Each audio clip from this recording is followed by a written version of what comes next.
Hello, all. This is Aaron Kin. I'm here with Carol, a awesome real estate agent that's got a really cool story. I'm going to let her tell you a little bit about her background because I think it's pretty unique.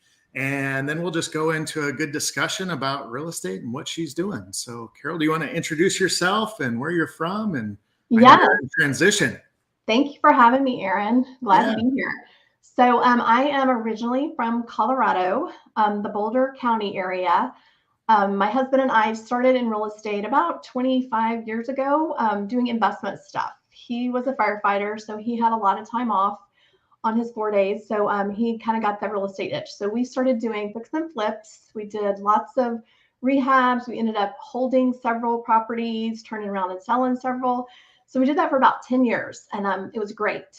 And then we have 3 boys, and our boys were little then.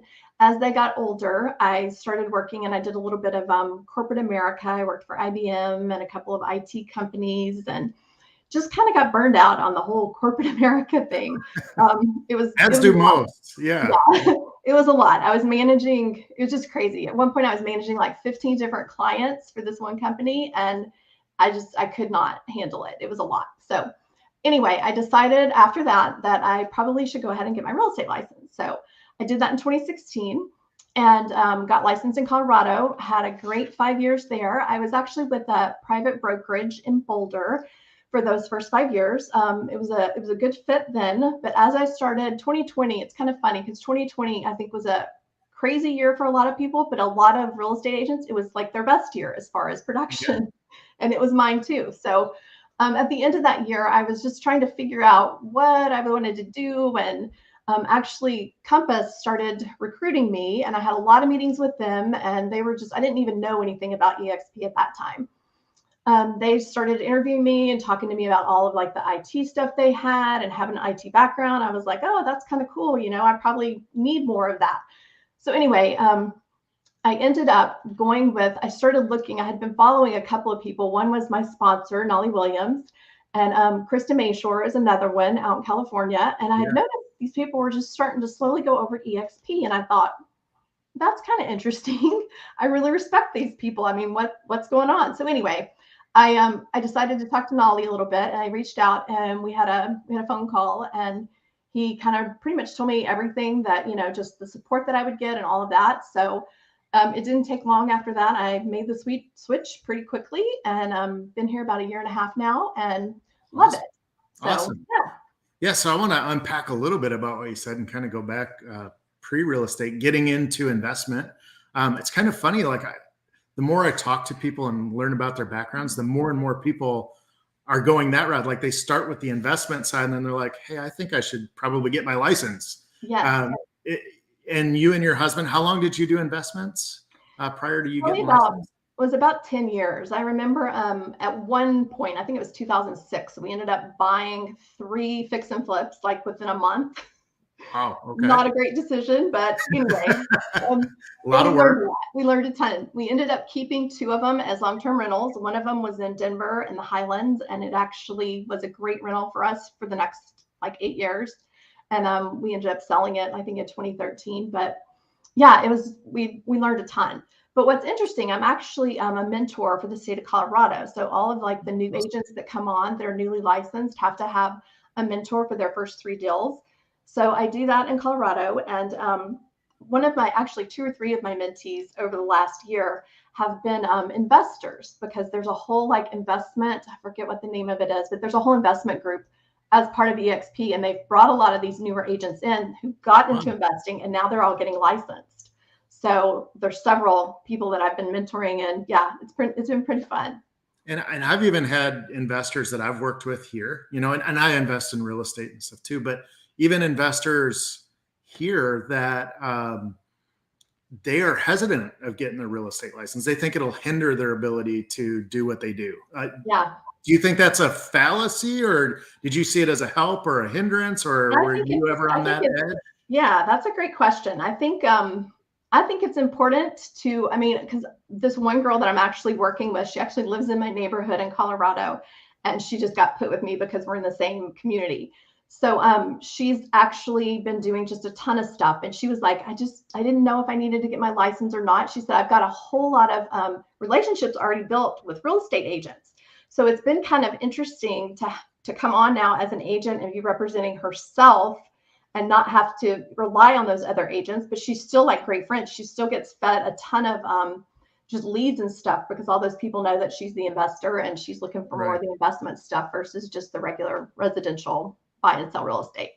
So she can actually leverage both sets of knowledge now. Yep. Right. Yep, for sure. And I think that's a huge benefit. If you've ever invested in real estate, bought a fix and flip like you did, or too many at one time, which I made that same mistake as well. Or buy and hold, or even, any of those investment vehicles, because now when you're talking to a potential seller or even a buyer, both sides of the coin. Right. And you really can tell them the pros and cons, especially if you get into a home that's, marginal as far as, how much they're going to have to do to get it on the market. You can maybe talk to them about the benefit of, maybe just selling it as an investment property versus going through all the hassle, depending on what they want to do. We just had one of those this week that did that. So that's awesome. That's a great point, because I actually have some friends that are in Colorado. So I didn't finish my whole story. So my husband took a job in Northern California back in 2020 as the fire chief out here. So we actually moved out here. And so I kind of go back and forth because my business is still in Colorado, but I'm getting licensed here. I take my test in a week and a half in California. So let's hope that I do well the first time. Anyway, so I'm getting licensed here. So I'll have a business here as well as there. But one of my sellers and my good friends that lives in Colorado reached out to me recently. And they were like, so we're going to be moving into one of our rentals in Denver, but they have a custom home close to where I live. And they said, we don't really want to rent it. We really want to just sell it. So one of the cool things about EXP is I've been talking to them. I was like, so why don't we see if there's one of these iBuyers that would maybe make you guys a cash offer? So we've gone in and we've done express offers with them, which is EXP's iBuyer platform. Yeah. And we actually got an offer this week. They didn't accept it, but we got an offer. Okay. And I was able to get offers from or put in information for Open Door and just other iBuyer platforms. But now what we're doing is we're going to actually try, because they're going to end up printing it at the end of the year if they don't get what they want out of it. But we just had a conversation this morning and they were like, so tell me a little more about that pocket listing. So I'm just going to advertise it within our whole network of EXP agents nationwide and see if we can get an offer. No, that's awesome. If we don't, but there's just so many different, I love that about EXP because there's so many different ways that you can actually offer value and service to your clients.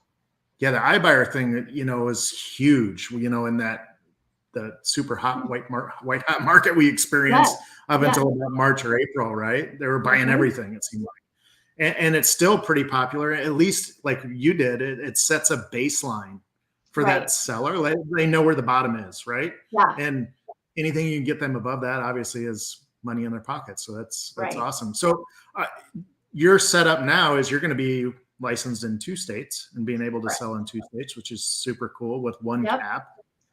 Which is also super cool thing with EXP.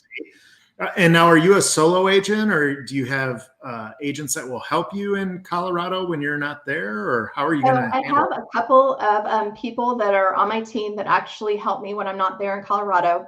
I've kind of been just torn as to how to grow my business here and there. And so I think what the plan is moving forward, I'm still going to keep my business there because I still have we've lived there 25 years. So I have quite a bit of contacts there.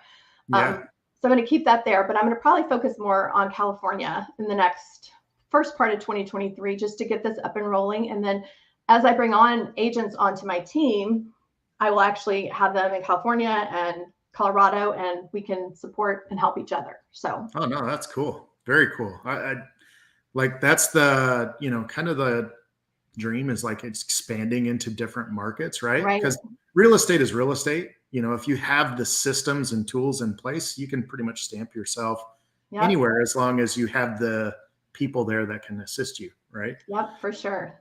So kind of a unique question here. I guess if you were a brand new agent coming into a market like today, because of Mhm. the shift that we're experiencing, what would you tell a brand new agent to focus on or to do to help them build a business or grow a business in real estate? I would tell them they probably need to get with an organization and a group that has the support.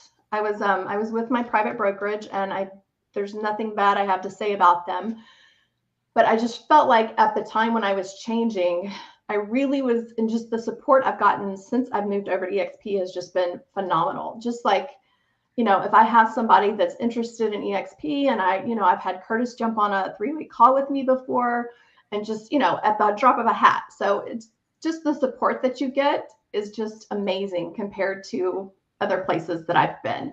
So I would say we really need to look at like who you're going to align yourself with. Cause again, I think that's important. I'm in, having done my training, and I'm in the CE shop is one of EXP's partners, but I'm Yeah. actually in a Facebook group because that's where all of my real estate training is. And there's like probably 20,000 people in this Facebook group from the CE shop, and they're all brand new agents all across the nation. And they're like, okay, so we're going to interview this and this. And then they'll talk about like EXP, like, well, somebody had a bad experience or whatever. And so like every time that they're talking about that, I'm like, people are going to have a bad experience wherever you go. It matters who you align yourself with. So that would probably be my first piece of advice, is just to make sure that you're with somebody that's going to support you, and that their organization also has the support and the bandwidth to be able to support you in all that you're going to do as you start out as a new agent. No, that's awesome. I love that advice, and I've experienced the same thing with EXP. I've been in the business 20 plus years now, so I don't have to lean on a lot of people for support. But one of the coolest things is everybody's willing to share what they're doing in their markets to help them build their business. Even if you're a direct competitor, they're okay with it. It's the only company I've been involved with that does that. That has that open book where, hey, just take what you want, and here I'm willing to share it with you, which I think is super awesome. So you were at a private company or a small company. Was it like a flat fee brokerage, or was it or just a small? It was just a small. They're in Boulder and Longmont, Colorado, and they had probably about 100 agents between those two offices. Okay. So and they're actually they're the oldest standing private brokerage in Boulder County. They've been around like 45-ish years, I think, and they're family owned, and they were great. I needed something different, and especially being in two different states now, I wanted to have something under the same umbrella and not have to be figuring out, being with a private brokerage here and a private one there. So so logistically that would have been a problem, right? Yeah. Who are you answering to, or what are you doing? And I guess that would create some stickiness within your business of, where do you go? But it is nice to have one entity that you can be in. Are you doing any kind of coaching or training with anybody that has helped move your business forward, or is this just you just putting your head down and plowing through? No, I would say since I've joined EXP, just with my whole business partners, Kevin Kaufman and Fred Weaver are two of my business partners as well.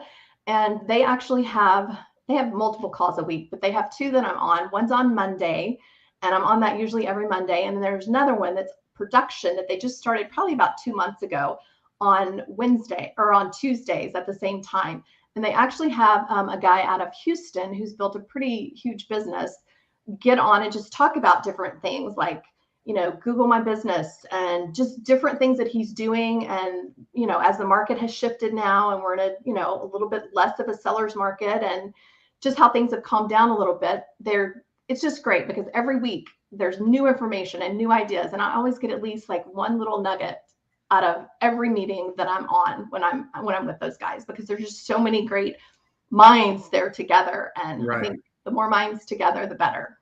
Yeah. And I think that's one of the superpowers of EXP2 is it's created all these, masterminds of agents all across the country. So you can pick and choose what you think will work in your business and implement it right away. Take action on it. I think that's one of the things that is the biggest issue I find in real estate is there's all this great information, and anyone can be successful in it by just watching YouTube videos if they wanted to, Yes, you know. yes. But it's how do you take action on it? And then if you're having issues with taking action, who do you go ask to get the exact steps that they took, right? Yeah. And that's one of the things, going back to, you know, EXP kind of being an open book, that's really solved that problem, because I would be more than happy if you had something that I was doing to help you with it, even though I get no direct benefit. That doesn't matter to me. I want to improve the industry. I think the industry has suffered a little bit because we are so closed and guarded with our information, instead of just, hey, let's improve the industry. Let's improve the overall result for the agents and the people we serve. Right. Yep.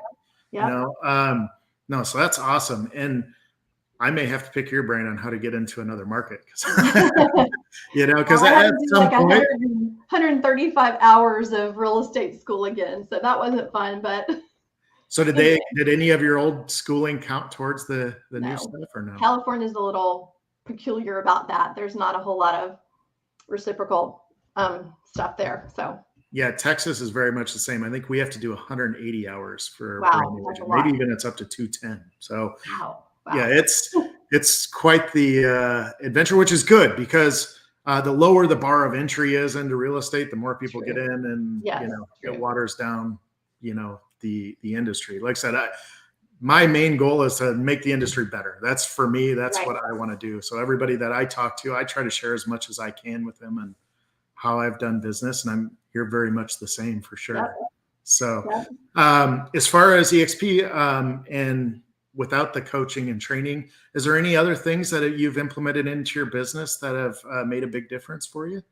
So one of the things that I was really not used to coming from my private brokerage, because I had like a TC, a transaction coordinator, who would actually do like all of my mailings and all of that kind of stuff. But it's forced me coming over here, and especially in the mentor role. I was just on a call last night with two of my mentees in Colorado, and we did a Zoom call, and I was just kind of showing them like our marketing center and the calendar, and just showing them where to get resources and stuff. So one of the things coming over, though, is that I was used to somebody else doing that, but I went into our marketing center, and it's just amazing. I don't know if you've used it a whole lot, but it's totally amazing. Like, I was showing them how they can like put Instagram posts on there, like today's Veterans Day. You can pull up something and just automatically put a post on. I said, and then you can like do mailing lists, like with the express offers. I've been looking for like pre-foreclosures and stuff, and I've been pulling lists out and then sending letters, and it's pretty seamless. So I just think it's EXP has everything.